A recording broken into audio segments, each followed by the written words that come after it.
అన్నం నీళ్లు లేకుండా పస్తులున్నారా వాళ్ళు? అవునమ్మా, ఏడకు వచ్చినాక మనం చూసాం. ఏడకి రాకముందు ఎన్ని పస్తులు ఉన్నారో పాపం. అని షాకులాంటి కుర్రాలమ్మా.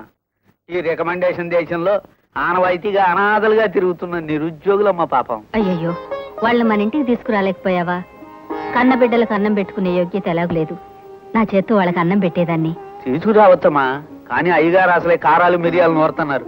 ఈ సంగతి ఆరికి తెలిస్తే నేను కూడా వాళ్ళతో చేరిపోవాలి. అయితే ఒక పని చేయి, అన్నం సర్దిస్తాను, తీసుకెళ్లి పెట్టు. మీ అయ్యగారు అడిగితే పక్కింట్లో తెచ్చానని చెప్పు. అట్టాగేనమ్మా, ఎట్టివ్వండి. బాబు భోజనం. ఏమిటి, ఆవిడ మాకు భోజనం పంపారా? అవును బాబు. మాకెందుకయ్యా భోజనం, మాకు మా డబ్బా కూడుందిగా. డబ్బా కూడా అంటారేంటి? ఇదే గుడే డబ్బాల్లో ఎట్టి పారి నుంచి వస్తుందంట. ఒంటెలు కడుపులో నీళ్లు దాసుకున్నట్టు దాసు తింటారంటే వీళ్ళు. డబ్బా కూడా ఆడైపోద్ది బాబు, డబ్బాలోనే ఉంటది. వచ్చే ఏడైనా తినొచ్చు. ఏమైనా ఇంకొకరింటి భోజనం తినడం అంత బాగోదు. ఒకరింటి భోజనం తిన్నా బాగోదు, మన కడుపులు మార్చుకుంటే మాత్రం బాగుంటదా? పెట్టుకుపోయిన పెద్దంకన్నా రెల్లుగడ్డి మేసాడన్నట్టు పెట్టుకు తినరా బాబు అంటే పెట్టుకుపోతారేంటి? వాళ్ళు వద్దంటున్నప్పుడు మనం బలవంతం చేయడం చాలా తప్పు. పారిన డబ్బా కూడి తినే వాళ్ళకి ఇంటి కూడేం రుచిత్తదే. అమ్మగారు చేపల పులుసు పెట్టినట్టున్నారు, గుమ్మగుమ్మలు ఆడిపోతుంది. తిరిగి తీసుకెళ్తే ఆవిడ బాధపడుతుంది. ఓ పని చేద్దాం, ఆ గూడ్స్ వ్యాగిన కింద కూర్చుని నేను ముద్ద నీకు పెడతాను, నువ్వు ముద్ద నాకు పెట్టు. పులుసు అయిపోయేదాకా జుర్రేద్దాం. ఏంటి మావా అలా ఊపెత్తన్నావు? పులుసు అంతా ఇక్కడే కారిపోయేలాగుంది. వాళ్ళకి అదృష్టం లేకపోతే మనం వేసేస్తాం. పద తిందాం. తలుపులు మరీ మీరంత బాధపడ్డా మాకు ఇష్టం లేదు. తీసుకున్నారా? మీరు బాధపడుతున్నారు కాబట్టి తీసుకున్నాం అనమాట. ఇంకెప్పుడు తేకండి, ఇంకెప్పుడు తేకండి. చూడండి బాబు, పత్తులు ఉండడం మీకు సరదాగా ఉండొచ్చు, కానీ చూసేవాళ్ళకి చాలా బాధగా ఉంటది. కూకొని తినండి. బాబు, మరో చిన్న మనవి. అమ్మగారు ఎట్టినట్టు నేను తెచ్చినట్టు మా ఎస్ఎం గారికి మాత్రం తెలియనివ్వకండి. ఇవి దండ పెడతాను. తెలిసిందంటే నా ఉద్యోగం పీకేసి పూరి ప్యాసింజర్ లో బదిలీని అది పంపించేస్తారు. ఆ పుణ్యం మీదే. కానీ నువ్వు రోజు తీసుకొస్తే మాత్రం చెప్తాను.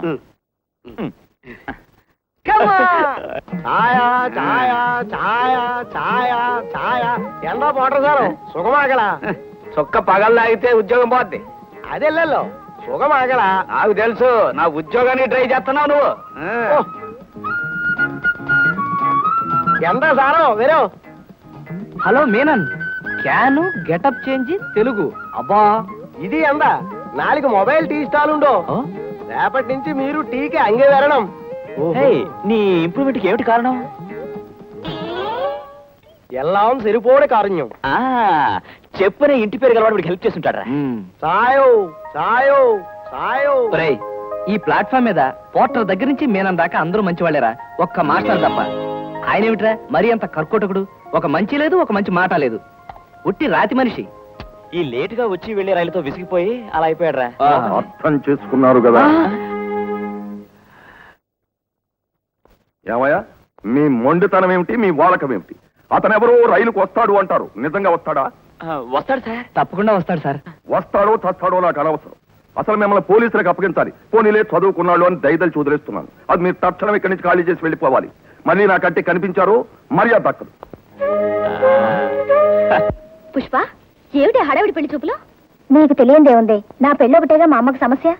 పెళ్లి కొడుకు ఏం చదువుకున్నాడు, ఏం చేస్తున్నాడు, ఎంత సంపాదిస్తున్నాడు, ఆస్తిపాస్తులేమిటి, కరాటే వచ్చా, వస్తే ఏ బెల్ట్, అవన్నీ నాకు తెలీదు.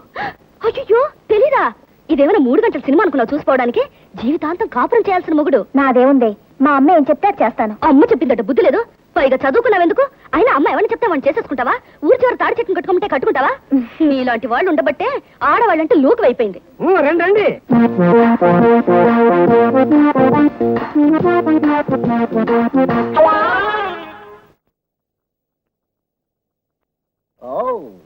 ఏమే ఈడ పెళ్లి కొడుకు? తొండకి టై కట్టినట్టున్నాడు. అరే వచ్చేసారా?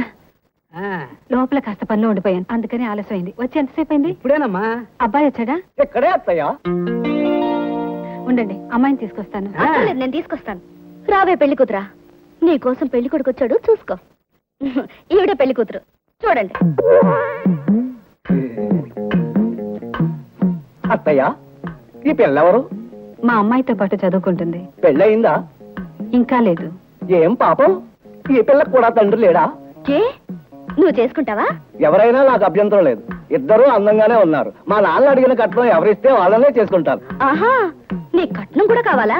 ఎందుకొద్దు? మామూలుగా మా వాడి రేటు 25,000. కానీ ఆ పిల్లకి తండ్రి ఎవరో తెలియదుగా, దానికి 10,000.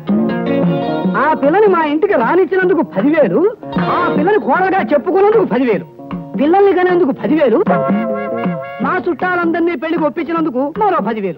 ఓహో, ఇలా రేట్లు పెంచుకుంటూ పోతే ఆ పిల్ల లోపల తీరిపోతాయన్నమాట. పోవు, కానీ డబ్బిస్తారుగా, సర్దుకుపోతాం. ఆహా, నాకు తెలియకడుగుతాను పెళ్లికొడుకు గారు, తమ ముఖాల విందాన్ని ఎప్పుడైనా అద్దంలో చూసుకున్నారా? మా ఇంట్లో అద్దాలు లేవు. ఛీ! ఓ, ఇప్పుడే గుడ్డు నుంచి వచ్చిన పిచ్చికి పిల్లలా ఉన్నావు. నీ మొహానికి పెళ్లి కూడాను. మొహం చూడు. అమ్మా రాణి, తప్పమ్మా, ఏమిటిదంతా? మీరు ఊరుకోండి. ఇలాంటి సన్నాసులు పిలిచి మర్యాద చేసి పుష్పం సంతలో జంతువులా చూపించాల్సిన కర్మ పట్టలేదు. వీడిని తీసుకెళ్లి గానుగద్ద మెడకి గంటలా కట్టాలి. శృతి మించిపోతున్నావు. ఎంతటితో ఆపాను. సంతోషించి మర్యాదగా బయటికి నడవండి.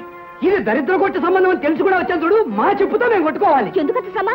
నా చెప్పిస్తాను. నాన్న ఆ పిల్ల చెప్తే వద్దు, పళ్ళు ఊడిపోతాయి.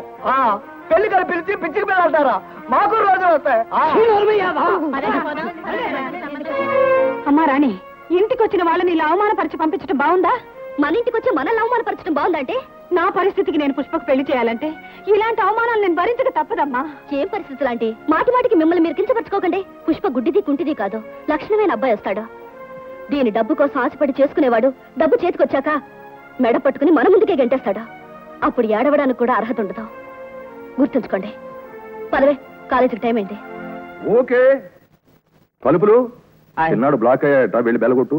అలాగే. అవును, ప్రొద్దుటి నుంచి ఆ సుందోపు సుందులు ఎక్కడ కనపడడం లేదేమిట్రా? ఎక్కడ దొరకదండి, అతే వెళ్ళిపోయారండి.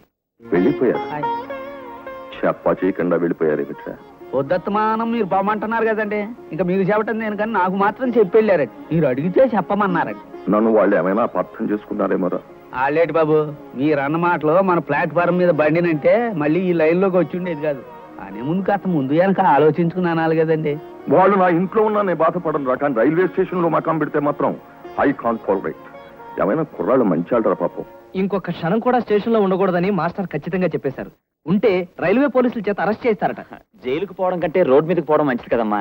అందుకే మరోవైపు ప్రయాణం మొదలు పెట్టాం.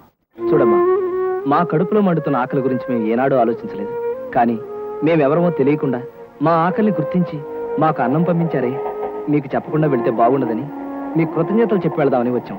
అయ్యో, ఎక్కడికి వెళ్తారు బాబు? ఎక్కడికి వెళ్లాలో తెలిసిన వాడికి బాధ, కానీ ఎక్కడికి వెళ్లాలో తెలియని వాడికి కాశ్మీర్ టు కన్యాకుమారి ఒకటేనమ్మా. అంటే మీకు వెనక ముందు ఎవరూ లేరా? ఎవరో ఫ్రెండ్ వస్తాడని చెప్పినట్టున్నారు. ఇది ప్రపంచం, ఇక్కడ బ్రతుకుతున్నామని మాకు ఊహ తెలిసేసరికి మాకు తెలిసిన ఒకే ఒక వ్యక్తి ఆ అనాథాశ్రమం వార్డునొక్కడే.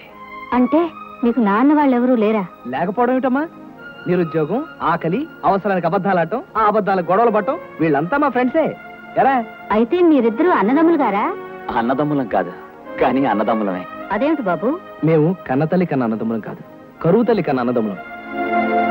వస్తామమ్మా.